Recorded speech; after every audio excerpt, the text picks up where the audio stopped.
Tournez avec moi sans plus tarder dans les Actes des Apôtres. Actes, chapitre 8. Et si vous étiez avec nous lors du culte de rentrée, on a entamé une série qui s'intitule « De passer aux actes ». Et on a vu ensemble que le livre des Actes pourrait se scinder en deux parties très simples. Premièrement, l'union et deuxièmement, la mission. Premièrement, l'union, c'est extrêmement important pour le Seigneur que l'Église soit unie. Amen. On a parlé de l'importance de l'unité, on ne reviendra pas là-dessus. Et dans Acte 8, Jésus a dit, « Mais vous recevrez une puissance et vous serez mes... » Oh, vous n'êtes pas encore réveillés, mais ça va venir. Vous serez mes témoins. Vous serez mes témoins où? À Jérusalem, Judée, Samarie et jusqu'aux extrémités du monde. Amen. C'est bien, vous connaissez la parole de Dieu. Alléluia. J'étais sur Desjazés la semaine dernière, beaucoup de jeunes dans la foi sur Desjazés. Ils peinaient un peu à me nommer Samarie, mais vous, ça va. Amen, c'est bien. Le problème dans les actes, c'est que le Seigneur leur avait dit, vous allez recevoir une puissance et vous serez mes témoins de Jérusalem jusqu'aux extrémités du monde. Cependant, jusqu'au chapitre 8, il reste à Jérusalem. Des milliers viennent à Christ. La Bible dit que l'Église était en paix, on a parlé de l'unité.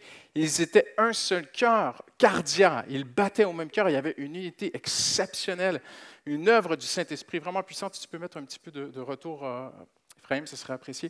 Et ils étaient vraiment dans cette unité exceptionnelle. Jusqu'au chapitre 8, quelque chose arrive. Ils ne partent pas de Jérusalem. Et on va le lire ensemble dans un instant, mais ce qui touche mon cœur, c'est que les âmes sont si précieuses au cœur de Dieu que Dieu va permettre quelque chose d'extrêmement difficile pour les chrétiens, d'extrêmement douloureux, mais pour que d'autres puissent connaître Jésus. Car Dieu a tant aimé le monde qu'il a donné son Fils, mais il l'a donné pour qu'il meure à la croix. Et quand on arrive au chapitre 8, on voit que Dieu a tant aimé le monde que maintenant, il va donner l'Église, non pas en sacrifice de rançon pour les péchés, mais Dieu va littéralement livrer l'Église à une période de persécution pour pousser les chrétiens en dehors de leur confort parce que vraiment, ils sont bien à Jérusalem. Ils se chuchotent les uns les autres, ils partagent, c'est l'amour fraternel, l'unité, tout va bien, extraordinaire. Mais peut-être ont-ils oublié la mission initiale. Ce n'était pas de venir à Christ pour être ensemble, se coucouner. Ça se dit en France, se coucouner? Oui, ça se dit. Bon.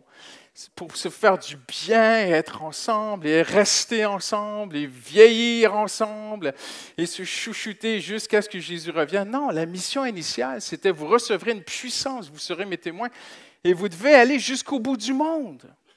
Et le Seigneur voyait les âmes perdues. Alors on arrive au chapitre 7. Et un homme de Dieu exceptionnel, Étienne, va donner sa vie, va mourir comme le premier martyr. Et on arrive au chapitre 8, Saül approuvait, verset 1er. Et regardez bien comment Dieu fait les choses de façon divine. Acte 1, 8, soyez mes témoins jusqu'au bout du monde. Acte 8, 1, ils vont se mettre en route pour accomplir Acte 1, 8. Tournez-vous à la personne à côté de vous et dites à la personne à côté de vous, Acte 1, 8 s'est mis en mouvement dans Acte 8, 1.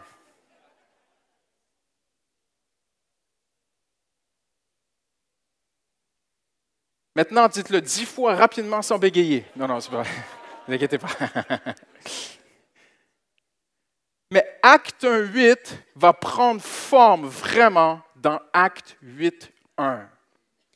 Saul approuvait l'exécution d'Étienne. Ce jour-là, une grande persécution éclata contre l'Église de Jérusalem. Donc, on parle de milliers de familles. Jérusalem n'était pas une si grande ville, ce n'était pas aussi grand que Paris. Si vous êtes déjà allé à Jérusalem, on peut traverser Jérusalem à pied en 20-25 minutes. Ce n'est pas très, très grand, Jérusalem. Donc, il devait y avoir un pourcentage de chrétiens dans cette ville exceptionnel, un vrai réveil, quelque chose qu'on rêve, nous, pour Paris. Mais Dieu dit, il faut aussi sortir des murs de Jérusalem.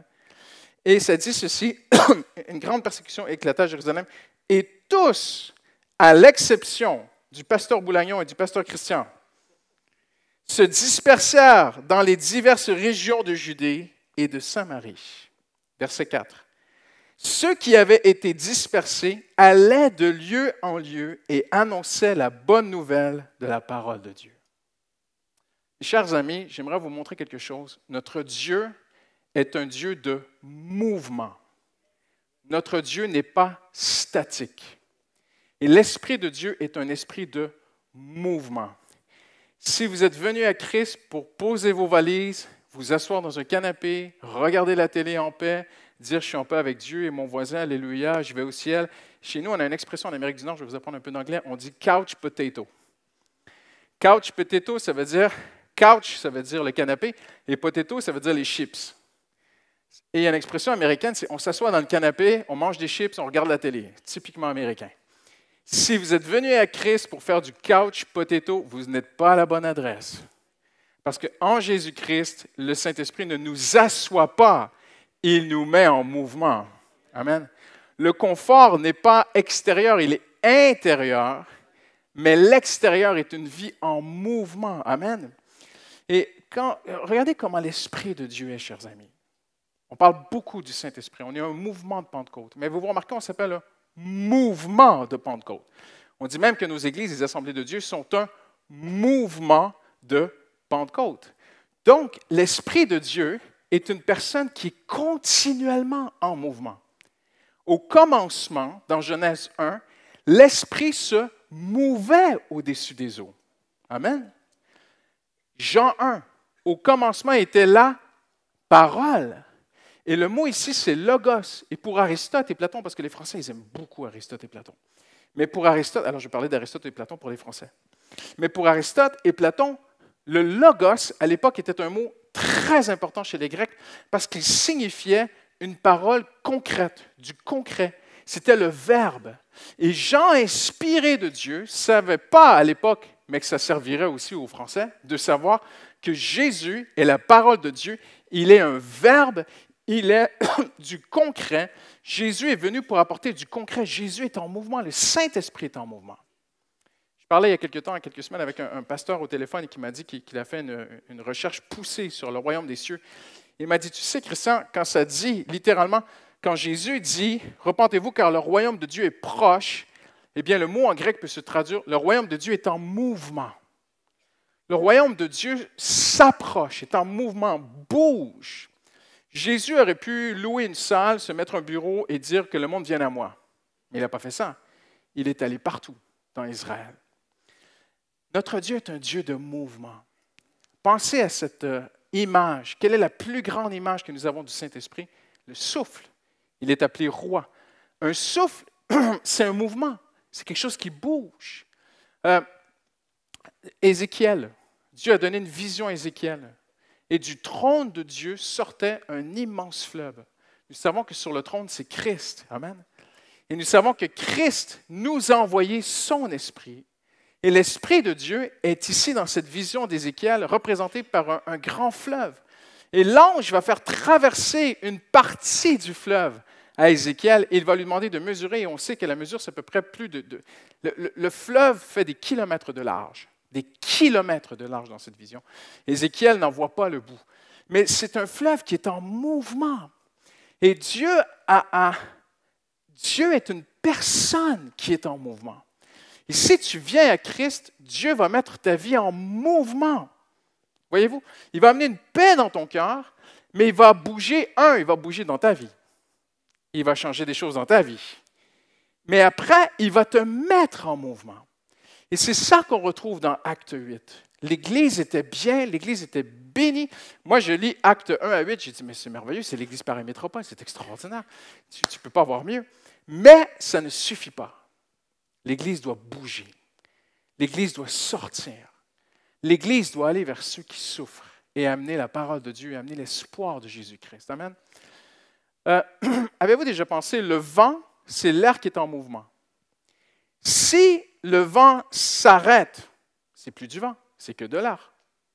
N'est-ce pas? Le Saint-Esprit est représenté comme le vent dans la Bible. L'Esprit de Dieu est toujours en mouvement, toujours en train d'agir, toujours en train de faire quelque chose, constamment, que tu le ressentes ou que tu ne le ressentes pas, que tu le vois, que tu ne le vois pas, que tu en sois conscient ou non, l'Esprit de Dieu est en train d'agir constamment. Parce qu'il est un souffle de vie. Il est un vent, l'Esprit de Dieu. Et il bouge. Et s'il ne bouge plus, il n'est plus l'Esprit de Dieu. Parce qu'il est un souffle. Une rivière, Jésus dira à la Samaritaine au bord du puits, il lui dira, si tu savais qui te demande à boire, c'est toi qui lui demanderais, et il te donnerait des eaux vives. Et le mot que Jésus utilise, ce sont des eaux vivantes, c'est Zoé, c'est la vie éternelle. Si tu savais, moi je te donnerais le fleuve d'eau vive qui coule, ce sont des eaux vives, des eaux qui régénèrent ton esprit, qui renouvellent ton âme, qui guérit ton âme, qui guérit ta vie, qui nettoie ton esprit de tout mensonge, qui va toucher même ton identité, relever ton identité, nettoyer ton identité. Si tu savais qui te demande à boire, c'est toi qui lui demanderais. Il te donnerait des eaux vives. On dit qu'une eau stagnante, c'est très intéressant, on dit qu'une eau stagnante est vecteur de maladie, mais une eau courante est vecteur de vie. Le Saint-Esprit, Dieu, notre Dieu, est un Dieu qui est en mouvement. Quelqu'un dit Amen ce matin. Mais je vais aller plus loin. Jésus dit à Nicodème dans Jean 3, quelque chose de très intéressant.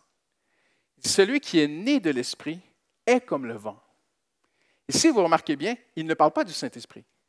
Il parle de celui qui est né de l'Esprit. Ça veut dire que si tu es né de Dieu, le Saint-Esprit vient vivre en toi et cet Esprit de Dieu qui bouge va te faire bouger. Et toi aussi, tu vas te remettre en mouvement. Un chrétien, c'est quelqu'un qui bouge. Un religieux, c'est quelqu'un qui ne veut pas bouger. Mais un chrétien, c'est quelqu'un qui est en mouvement. C'est quelqu'un en qui Christ peut être en mouvement.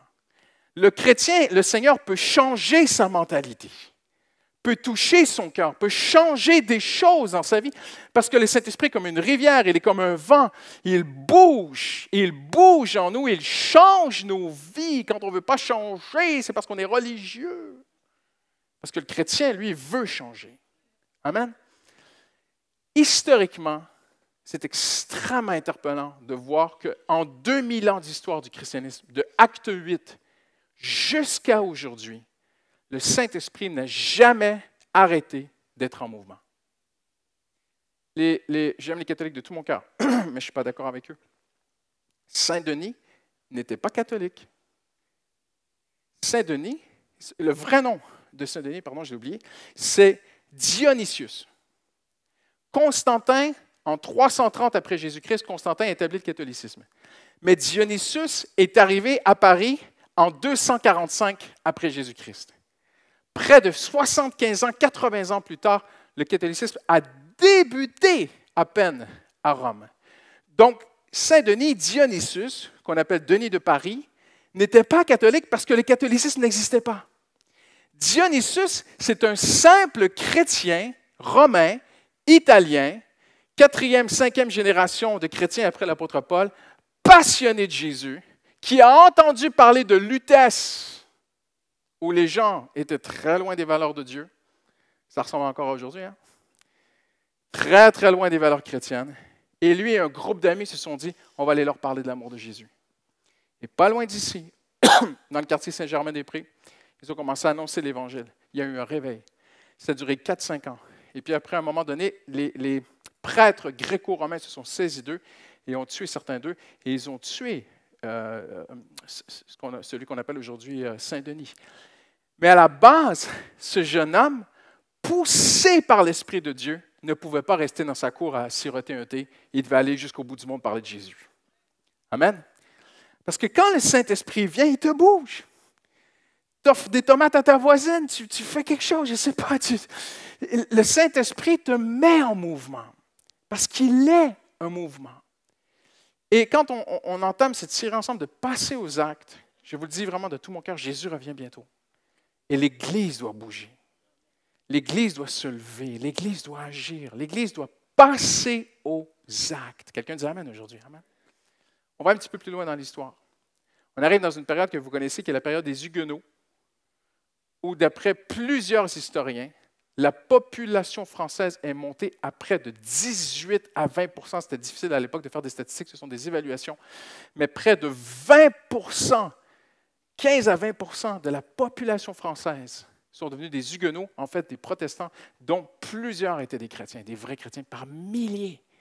Si vous avez lu un peu l'histoire, dans les forêts de la Cévenne, il y avait des milliers de chrétiens qui se réunissaient ensemble, qui chantaient, qui étaient dans la parole, même parfois sous la pluie, qui étaient affamés, assoiffés de Jésus. On dit que sur Paris, à l'époque, 30 % des nobles de Paris étaient des chrétiens protestants. Et puis, il est venu une persécution. Et puis, il y a eu la révocation de l'édit de Nantes avec Louis XIV. Je fais mon histoire française, hein, vous m'aidez un peu. Et on a lancé ce qu'on appelle les dragonnades. Mais ce que j'ai lu, j'ai un vieux fascicule qui n'existe plus, que quelqu'un m'a procuré, qui est extraordinaire, avec des vieux témoignages, que la société aujourd'hui ne veut pas publier. Mais à l'époque, il y avait un jeune homme, parce qu'il y a eu l'époque des galères où on mettait les chrétiens sur les galères à Marseille, et il y a un jeune homme, un adolescent, nous ne connaissons pas son nom, rempli du Saint-Esprit, qui aimait Jésus de tout son cœur, qui a dit, moi, je ne peux pas rester chez moi et juste être chrétien. Je dois vivre et mourir pour Jésus. Il allait dans le port de Marseille, il descendait dans les galères, il allait prendre les chrétiens dans ses bras, prier avec eux alors qu'ils étaient dans leur chaîne et le dos fouetté. Il les encourageait, il leur prêchait pour les encourager dans la foi. Et quand il attendait les dragons du roi ou les soldats descendre dans la galère pour l'attraper, il se sauvait. Son histoire est montée jusqu'au roi de France. On a lancé des chevaliers du roi à sa trousse. Ce jeune homme, cet adolescent, a traversé la France à pied pour Jésus-Christ. Et moi, je n'irai pas voir mon voisin? Allô? Ça fait réfléchir, hein? Quand le Saint-Esprit touche un chrétien, le chrétien bouge. Il se met en mouvement. Amen? C'est ça l'Évangile. Je vais plus loin. On parle d'une époque, une vraie époque. Ce qu'on appelle dans l'histoire du christianisme, c'est important parce que beaucoup de chrétiens ne savent pas ces choses. Mais il y a un siècle que l'on appelle le grand siècle du christianisme. Je suis désolé, ce n'est pas le nôtre. Nous ne sommes pas du tout dans le grand siècle du christianisme. Mais le 19e siècle fut le grand siècle du christianisme où des milliers de missionnaires partirent dans le monde entier. Des milliers. Des hommes, des femmes qui n'en pouvaient plus de simplement être chrétiens. Il leur fallait aller annoncer l'Évangile. Je le dis avec beaucoup d'amour et de grâce et de douceur et que Dieu m'aide. Mais ça, c'est tellement loin de l'Évangile qu'on entend souvent parfois sur les réseaux sociaux ou sur Internet autour de nous. Voyez-vous, cet Évangile qui dit, toi, tu es le centre et Dieu va te bénir et Dieu va faire des grandes choses avec toi et Dieu va te donner tout ce que tu veux et tout vient de Dieu et tout est là pour toi. Cet Évangile n'est pas vrai. Il y a une image qui m'est venue cette nuit dans mon esprit, j'étais réveillé, et je dis, n'est-ce pas vrai? Plus l'homme est bas, plus il pense que tout tourne autour de lui. Mais plus il s'élève, plus il réalise que c'est lui qui tourne autour des autres et de Dieu. Pendant longtemps dans l'histoire, l'homme a cru que le soleil tournait autour de lui, parce qu'il était bas. Mais quand il s'est élevé, en connaissance, et quand il s'est élevé avec des moyens technologiques, il a découvert que non, le soleil ne tourne pas autour de moi. C'est moi qui tourne autour du soleil. Je ne suis pas le centre, c'est le soleil qui est le centre. Et quand on vient à Jésus, au début, on est comme un petit enfant, on a tellement besoin, et je comprends, et parfois tu viens à Christ, tu es blessé, tu es brisé, et les chrétiens se mobilisent pour t'aider et prier avec toi, et il y a cette entraide, et je comprends qu'il y a cette étape, mais à un moment donné, tu grandis dans la foi, tu arrives à une maturité, et tu réalises que le soleil ne tourne pas autour de toi, Dieu ne tourne pas autour de toi. Ce n'est pas moi le centre, c'est Christ le centre. Et l'Évangile, ça fait mal, on va peut-être perdre des gens, mais il faut prêcher le vrai Évangile. L'Évangile, ce n'est pas une bonne nouvelle qui est là pour moi. Je ne suis pas la finalité de l'Évangile. Ce n'est pas que l'Évangile est là pour me donner une meilleure qualité de vie. L'Évangile, je viens à Christ pour être sauvé, je trouve une paix, je trouve un confort intérieur, mais maintenant je vis pour Christ. Le soleil ne tourne pas autour de moi. Le soleil, je ne suis pas le centre et tout tourne autour de moi. Non, le centre, c'est Jésus-Christ. Et tout tourne autour de lui. Et toute la gloire lui revient. Et c'est tellement extraordinaire de voir qu'à cette époque, cet évangile était vraiment prêché partout. Extraordinaire. On dit que plusieurs familles de missionnaires ne partaient pas avec des valises. Ils mettaient leurs affaires personnelles dans un cercueil. Parce qu'ils étaient convaincus, un, qu'ils ne reviendraient pas, et deux, ils étaient prêts à mourir pour Jésus. Soit de maladie, soit de persécution. C'était une époque extraordinaire. C'était l'époque du grand siècle. En un siècle, au 19e siècle, en un siècle, la planète est passée, globalement bien sûr, de 34%. 34% de la planète avait été touchée par l'Évangile. Un siècle plus tard, plus de 80% de la planète avait été atteinte par l'Évangile.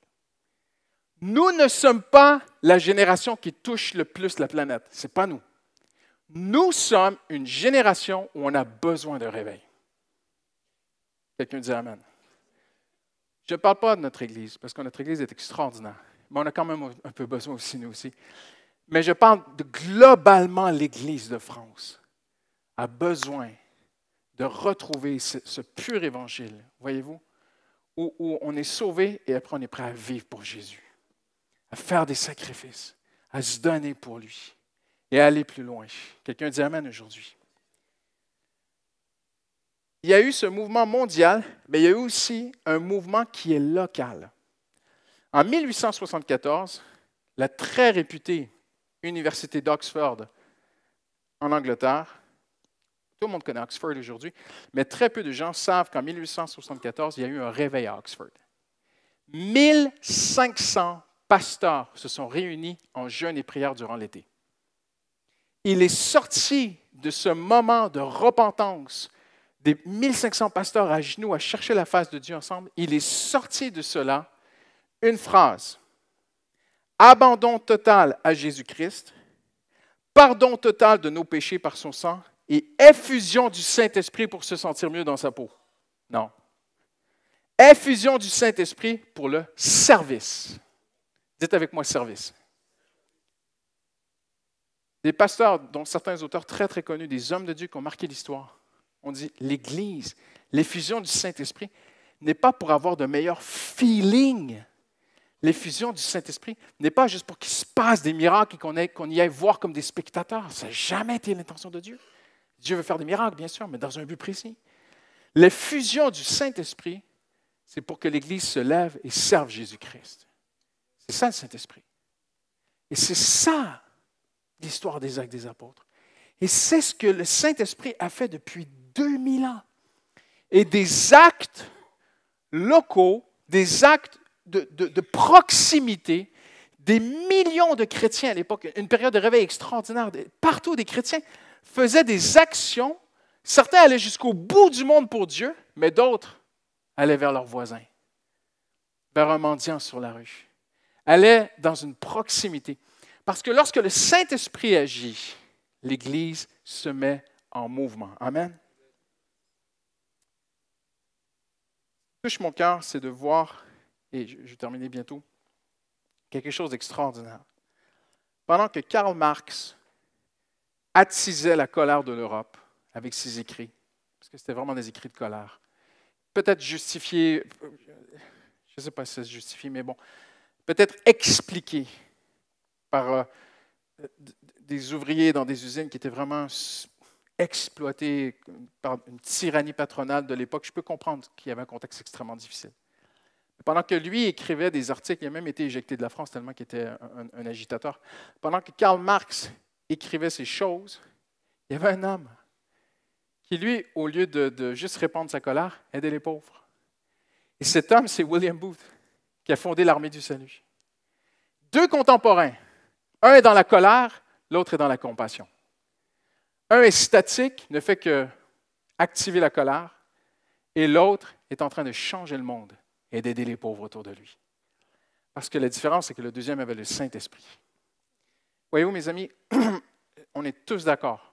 Franchement, il faut vraiment avoir un problème pour ne pas reconnaître que cette nation est dans une grande souffrance, que cette ville va de mal en pire.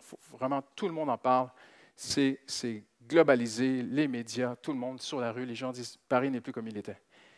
On peut passer notre temps à parler que Paris va de mal en pire, ou on peut passer notre temps à aider ceux qui souffrent, à aider nos collègues, à aider les gens autour de nous. Et l'Église, c'est ça l'Église. Je ne veux pas être un homme, et j'espère que c'est votre cœur ce matin, je ne veux pas être un homme qui savait beaucoup de théologie et qui en a pratiqué peu. J'aimerais mieux pratiquer le peu que je connais. Allô? Très bonne occasion de dire Alléluia, Amen. Hein? Je remercie Dieu parce que l'Église Paris Métropole est une Église en mouvement. Je remercie Dieu parce que je parlais avec Manu Chose et de Coup de pouce, qui m'a envoyé un rapport de tout ce qu'ils ont fait dans la dernière année. Et j'ai commencé à lire et à calculer et à découvrir 25 activités différentes sur une année pour aider les pauvres. On en entend peu parler. Ça se fait dans le silence, ça se fait humblement, ça ne se fait pas avec une fanfare, ça ne se fait pas pour être vu ou connu. Mais près de 25 activités différentes, sociales, socio-humanitaires, sur la rue, dans des endroits, dans des locaux, avec des mères seules qui sont en difficulté, ou tous les vendredis soirs, les maraudes, des repas pour les SDF ici, les vendredis soirs régulièrement, toutes sortes d'activités. Vraiment, je bénis Dieu pour cette Église. Quelqu'un dit Amen aujourd'hui. Je bénis Dieu pour cette maturité. Et je le dis vraiment d'un cœur sincère ce matin, parce que j'ai vu toutes sortes d'églises. J'ai vu des églises qui ne veulent pas bouger. Mais ici, ce serait un problème de ne pas bouger. C'est une église qui aime bouger. Merci pour ce que vous avez donné pour le campus sur Logne. Aujourd'hui, le campus de Logne, je parle à l'église mère ce matin, parce que l'église mère, c'est vous, qui a aujourd'hui 2 filles, Logne et Desjazets. Et dimanche dernier, j'étais sur Desjazets, j'étais béni de voir tout ce qui a été investi par cette église. Béni, quelques semaines auparavant, d'être sur Logne, de voir comment le campus se développe. Samuel et Isabelle me disaient qu'à la rentrée, l'église était pleine, saturée d'âmes, de voir régulièrement, tous les dimanches, il y a des nouveaux qui viennent sur ce campus. L'Église Paris Métropole est une église en mouvement. Je remercie Dieu aussi que vous nous libérez. Parce qu'il y a des églises, si leur pasteur n'est pas là tous les dimanches, ils vont râler. Mais ici, un dimanche, ça peut être moi, un dimanche, ça peut être Pasteur Boulagnon, ça peut être Pierre, ça peut être Didier, ça peut être quelqu'un d'autre. Et c'est une église qui ne vient pas à l'église pour le pasteur.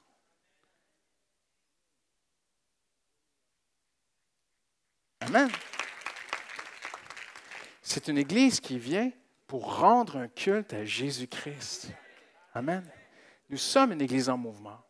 Ce n'est pas un message de reproche ce matin, c'est un message d'encouragement. Nous sommes dans l'Esprit. L'Esprit agit dans cette église. Mais le Seigneur ne veut pas qu'on pense qu'à nous. Il y a d'autres églises en souffrance. Vous savez, chaque année, le conseil d'administration de cette église prend une partie de ce que vous donnez pour aider d'autres églises aussi. Chaque année, ça se fait. On veut penser à l'extérieur. Je suis béni ce matin de présenter Shakti, de présenter José, Médéric aussi, qui est présenté sur le campus de Logne. On était en pastoral lundi de présenter encore 3 jeunes serviteurs, voir Nico aussi, qui progresse avec le Seigneur dans la foi, qui s'implique à Jap, Léandro, tout ça. Je suis béni. Nous sommes une église en mouvement. Amen. Mais je vais aller plus loin ce matin. Toi. Est-ce que toi, personnellement, le Seigneur peut te mettre en mouvement? Et en terminant aujourd'hui, 2 choses. Le Saint-Esprit veut agir en toi et deuxièmement, il veut agir par toi. Le vent souffle, mais si tu fermes tous les volets, il ne soufflera pas chez toi. Donc, c'est très simple. Le vent est fidèle. Le vent est fidèle à lui-même. Il est ce qu'il est, il souffle.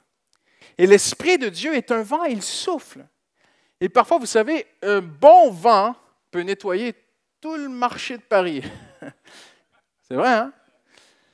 Et un bon vent, quand on ouvre son cœur, peut nettoyer beaucoup de choses dans nos vies. Amen. Mais parfois, on garde une pièce fermée. On ne veut pas qu'il souffle dans cette pièce, parce que dans cette pièce, il y a des petits objets précieux qui pourraient casser, mais dont le Saint-Esprit n'est pas d'accord. Et voyez-vous, pourquoi je vous dis ceci ce matin? Parce qu'avant de te mettre au large pour servir Dieu, Dieu veut entrer en toi et nettoyer toute ta vie. De quoi je parle? Je ne parle pas que seulement ceux qui sont devenus parfaits, qui n'ont plus de problèmes, plus de combats, plus de chutes, plus d'épreuves, plus de découragement. Seulement eux peuvent servir le Seigneur. Ce n'est pas ce que je suis en train de dire, pas du tout. Mais il y a une chose qui doit être réglée avant de servir Christ. Il faut être libre. Libre. Le Saint-Esprit veut souffler dans ta vie pour te libérer de tout ce qui est plus fort que toi. Ça peut être une personne. Il y a des gens qui sont sous l'emprise de quelqu'un. Le Saint-Esprit veut te libérer. Ça peut être une substance, ça peut être la cigarette, ça peut être le cannabis, ça peut être l'alcool, ça peut être la pornographie, ça peut même être une série télévisée. Ça peut être n'importe quoi. S'il y a une chose qui est plus forte que toi, qui te contrôle, c'est simple, hein? Tu sais si tu es libre jusqu'au jour où quelque chose se pointe et essaie de te faire tourner à droite ou à gauche. Et s'il y a une chose qui a le dernier mot sur Jésus-Christ, eh bien, parce que le Seigneur est un gentleman. Il ne nous force pas. Mais il y a des choses qui nous forcent, qui veulent nous maîtriser, qui veulent nous contrôler, nous manipuler. Et si une chose est plus forte que toi, tu as besoin que le Saint-Esprit vienne dans ta vie et te libère. Tu ne peux pas prêcher la liberté si tu n'es pas libre. On ne prêche pas d'être des saints parfaits. On a tous parfois des petits moments de tempérament. On a tous des imperfections. On est couvert par le sang de Jésus. Et on peut servir Jésus, même si on ne se sent pas digne, même si on n'est pas encore parfait, on peut servir Jésus. Mais il y a une chose toutefois, il faut être libre. Libre de tout. Amen. Et si ce matin, il y a quoi que ce soit dans ta vie, le Seigneur veut venir et il veut te libérer. Ce n'est pas compliqué en terminant. Mais Jacques dit, confessez donc vos péchés afin de vous faire taper dessus. Non. Confessez donc vos péchés afin d'être jugés par vos proches. Confessez donc vos péchés pour que votre prochain réponde « Ah, je le savais ». Confessez vos péchés afin d'être guéri. Être libre, c'est être guéri. Voyez-vous? Et ce matin, j'ai une question pour vous. Est-ce que tu as quelqu'un à qui confesser? Je ne parle pas d'aller dans un confessionnal je ne parle pas d'un système comme ça. Je ne parle pas de courir constamment vers le pasteur. Ça peut être un frère, une sœur dans la foi qui est mature, qui ne va pas te juger, qui va t'aimer, à lui dire, écoute, il y a quelque chose. Quelque chose dans ma vie, j'ai besoin d'être libéré de cette chose. Il faut que tu confesses et le Seigneur va faire le reste. Ouvre les volets et le vent va souffler la liberté en toi. Amen. Et je termine avec ceci. D'abord, le Saint-Esprit veut passer à l'action pour t'affranchir et le Saint-Esprit en terminant veut passer à l'action pour compatir. Plus on s'approche de Dieu, plus on va vers ceux qui souffrent. C'est un excellent, en anglais on dit a gauge, c'est une excellente mesure, thermomètre de ta vie chrétienne. Il y a des gens qui savent énormément sur Jésus-Christ, ils vont presque jamais vers les gens qui souffrent. Alors, ils savent beaucoup sur Jésus-Christ, mais ils ne sont pas proches de Jésus-Christ. Parce que la connaissance et la proximité de Dieu, ce sont deux choses différentes. On peut avoir beaucoup de connaissances, mais Paul dira la connaissance enfle. N'est-ce pas? Ça rend orgueilleux, la connaissance. Mais l'expérience de Christ, ça c'est autre chose. Il est impossible qu'un homme s'approche de Christ sans que Christ le lance vers ceux qui souffrent. Impossible. Il y a un effet élastique avec Dieu. Plus tu montes, plus après tu descends. Plus tu montes au ciel dans ta vie spirituelle, oh mon frère, j'étais à ciel ouvert, c'était le ciel sur la terre. Amen, super. Et après? Ah, ciel ouvert extraordinaire. Merci Seigneur pour toutes ces choses-là. Ah, le culte dimanche matin, mais qu'est-ce qu'on a été béni. La louange, alléluia. Et ton voisin cet après-midi. Plus on s'approche de Dieu, plus on s'approche de notre prochain. Ça, c'est le vrai évangile. Si ce n'est pas ça, c'est la religion. C'est la religiosité. Amen. Quand un enfant naît, c'est un nourrisson. Et le nourrisson, il pourquoi on l'appelle un nourrisson? Parce qu'il pense qu'il y a une chose, être nourri. Et le nourrisson, s'il manque de lait, qu'est-ce qu'il fait? Mouah! Et je n'irai pas dans tous les détails, mais tous ses besoins sont exprimés par un cri. Parce que le nourrisson ne pense qu'à lui. Mais il est complètement dépendant de la mère. Et c'est tout à fait normal. Et quand tu viens à Jésus-Christ, au début, que tu penses qu'à toi, c'est normal. Mais à un moment donné, si le nourrisson a 45 ans, il y a un problème. Comprenez ce que je veux dire? Et le Saint-Esprit est un bon papa. Et le nourrisson devient une petite. Elle apprend à marcher. Et à un moment donné, elle se met au plan de travail avec maman. Maman, je veux un tabouret. Vous avez toutes les mères ont vécu ça. Hein? Moi, je l'ai vu, j'ai dans ma maison. Je n'étais pas là, mais je l'ai entendu parler. Maman, je veux voir ce que tu prépares pour papa. Maman fait une salade de fruits pour papa. Oh, je veux t'aider, maman. Maman met un tabouret, la petite Rebecca monte sur le tabouret, et maman coupe les fruits, Rebecca mange les fruits. Maman dit, non, tu ne peux pas toucher au couteau. Toi, tu poses les fruits, elle pose un fruit, elle mange un fruit, elle pose un fruit, elle mange un fruit. Mais elle apprend à maturer, elle apprend à grandir. Et qu'est-ce qui se passe? Et petit à petit, il y a cette œuvre de maturation, de maturité, où le nourrisson, un jour, deviendra une mère. Et une maman, qui est dans un état normal, bien sûr, une maman, tu n'as pas besoin de lui dire de se réveiller la nuit pour le nourrisson qui pleure. Parce qu'elle est mère. Voyez-vous, elle a maturé. Ce matin, je veux parler à une église mature. Je veux parler à des chrétiens matures en terminant. Quand il y a un cri, il faut y aller. Quand il y a un cri de douleur, de souffrance, ça peut être un collègue qui arrive au bureau avec la mine basse. Ça peut être un voisin que tu entends à travers les murs qui a des embrouilles. Le chrétien mature, lorsqu'il entend le cri, comme la mère se réveille la nuit, il y va. Il se réveille. La maturité spirituelle, c'est ce sacrifice de la mère. La mère, elle va sacrifier son sommeil. La mère ne pense pas à elle. Une mère qui pense à elle, qui oublie ses enfants, ce n'est pas une bonne mère. Elle a des problèmes. Il faut appeler les services sociaux. Mais une bonne mère, normale, dans un état normal, c'est naturel en elle d'aider, de servir, d'aller vers les autres. Amen. Et le Saint-Esprit fait cette œuvre dans nos vies.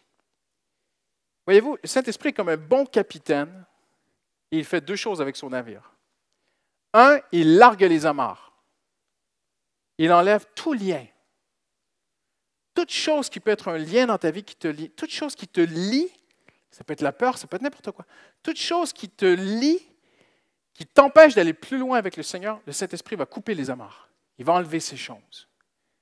Mais après, le Saint-Esprit hisse les voiles et nous amène au large. Mes amis, il n'y a pas de zone de confort en Jésus-Christ. Le Saint-Esprit nous fait sortir de notre zone de confort. Amen. Car Dieu a tant aimé qu'il a donné son Fils. Et j'oserais dire ce matin, car Dieu a tant aimé qu'il a permis que la première Église soit persécutée pour qu'elle sorte de Jérusalem.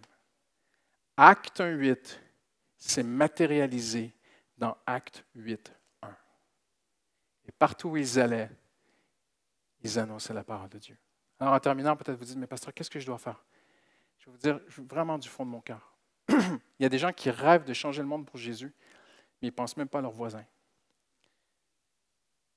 Une chose, vraiment, ça vient du cœur de Dieu ce matin, j'en suis profondément convaincu. Commence par une chose, juste une chose. On a besoin, José l'a dit, on a besoin de serviteurs à l'Église dans toutes sortes de départements, c'est merveilleux.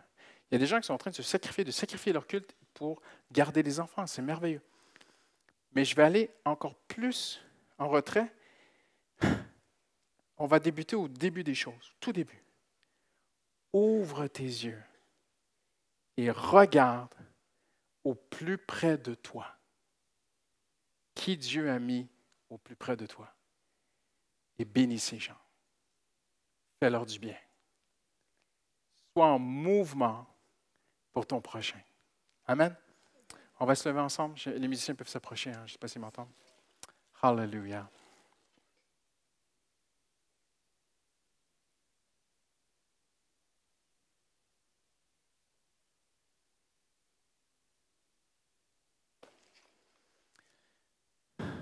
Prions ensemble. Seigneur Jésus, tu es un Dieu qui est en mouvement, Seigneur. Esprit de Dieu, tu es en mouvement dans nos vies, dans nos cœurs. Et tu veux aussi agir à travers nous, Seigneur. Alors, Seigneur, nous venons vers toi ce matin, Seigneur. Nous t'ouvrons nos cœurs. Et peut-être es-tu ici ce matin et il y a des choses dans ta vie qui sont maîtres de toi. C'est peut-être une chose, et le Saint-Esprit, alors que je parle, met le doigt sur cette chose. Il le nomme à ton cœur. L'Esprit de Dieu est vivant, mon ami. Il parle. Il te dit maintenant, il y a 7 choses dans ta vie tu dois être libéré de cette chose. Donne-la-moi. Ouvre la porte de ton cœur et je vais souffler. Je vais faire partir cette chose. Et alors que nous prions ce matin, tu peux lui dire, Seigneur, viens, Seigneur. Viens, Seigneur, je vais être libre, Seigneur. Je vais être libre de tout, Seigneur. Dis-lui, libère-moi. Si tu as besoin d'être libéré, dis au Seigneur, Seigneur, libère-moi, Seigneur. Peut-être de la culpabilité, du passé, peut-être quelqu'un a sa main sur toi, peut-être l'emprise de quelqu'un sur toi. Ça peut être une substance, n'importe quoi. Nous ne sommes pas une église avec des préjugés. Nous n'allons pas juger quelqu'un qui fume la cigarette. Nous voulons t'aimer et croire que le Seigneur peut te libérer. Le Seigneur veut que tu sois libre. Il n'y aura jamais de préjugés sur ces choses-là. Mais il y aura de l'amour et un désir de liberté. Hallelujah. En terminant, mes frères et sœurs, demandons au Seigneur, Seigneur, sers-toi de moi, Seigneur. Disons, Seigneur, Seigneur, sers-toi de moi, Seigneur. Seigneur, tu vois la violence, tu vois l'attaque qui a eu lieu à la préfecture de police, Seigneur. Tu vois combien cette ville est dans une grande douleur, Seigneur. Nous voulons être une église qui bénit cette ville, Seigneur. Et nous voulons commencer par notre prochain, Seigneur. Dis-lui, Seigneur, sers-toi de moi, Seigneur. Dis-lui ce matin, Seigneur, envoie-moi, Seigneur. Sers-toi de moi, Seigneur. Peut-être iras-tu au bout du monde pour Jésus. Amen. Mais peut-être resteras-tu ici jusqu'à la fin de ta vie. Mais Dieu se servira de toi là où tu es. Hallelujah, hallelujah, hallelujah. Disons-lui au Seigneur en terminant, juste avant de se séparer, de se quitter. Dis au Seigneur, Seigneur, me voici, Seigneur. Hallelujah, hallelujah, hallelujah, hallelujah. Hallelujah. Mais vous recevrez une puissance, celle du Saint-Esprit. Le mot puissance peut se traduire par quelque chose de dynamique. Mais je sens vraiment vous dire ceci en terminant. N'allez pas sauter sur qui que ce soit cet après-midi pour l'aider. Il y en a qui vont partir. Mais je vous dis quelque chose que j'ai vraiment vécu dans ma vie. Faites juste vous rendre disponible. Parfois, nous ne sommes pas disponibles. Rendez-vous disponible à Dieu et attendez. Vous allez voir. Amen. Que Dieu vous bénisse. Bon dimanche. Merci.